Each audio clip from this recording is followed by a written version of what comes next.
In the spring of 1846, Michael Faraday had penned a paper called Thoughts on Ray Vibrations. In that prophetic publication, he speculated that light is a type of vibration in the lines of force. The lines of force, he wrote, are known to connect particles and also masses of matter together.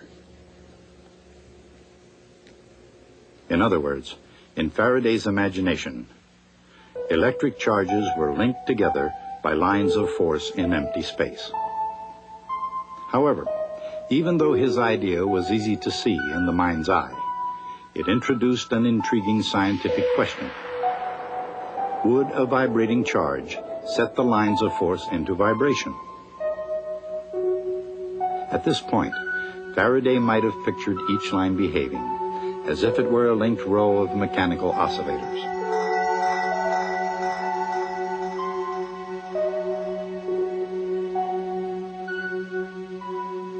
And in that case, he would have seen a disturbance propagate along the row, either as a longitudinal wave or as a transverse wave.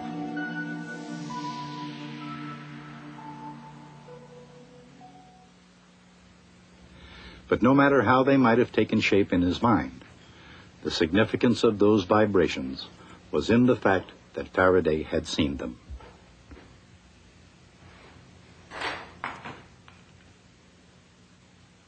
And somewhere between the lines of Michael Faraday's Thoughts on Ray Vibrations, James Clerk Maxwell would discover his electromagnetic theory of light. However, before he could read Faraday's handwriting on the wall, to refine and polish it with his elegant mathematics, Maxwell needed to decipher a crucial clue.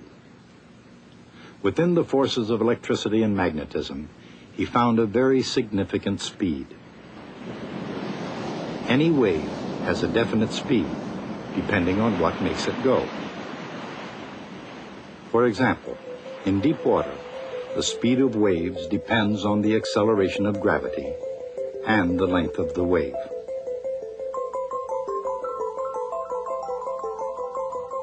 In air, the speed of sound depends on the air pressure as well as the density of the medium. And for linked oscillators, the speed is given by the spring constant, the mass, and the distance between oscillators.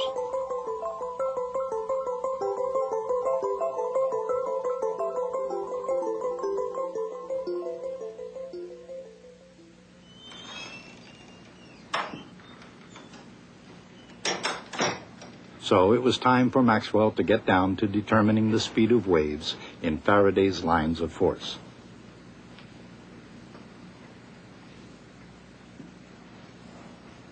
From Maxwell's mathematical perspective, Faraday's lines were an expression of the 1/r² nature of the forces of gravity, of electricity, and of magnetism. At the same time, each of those has a specific constant. And in the right scientific hands, those facts got around to this. Since the fundamental forces of electricity and magnetism aren't independent, the electric constant, K sub E, and the magnetic constant, K sub M, should be related. But the question is, how?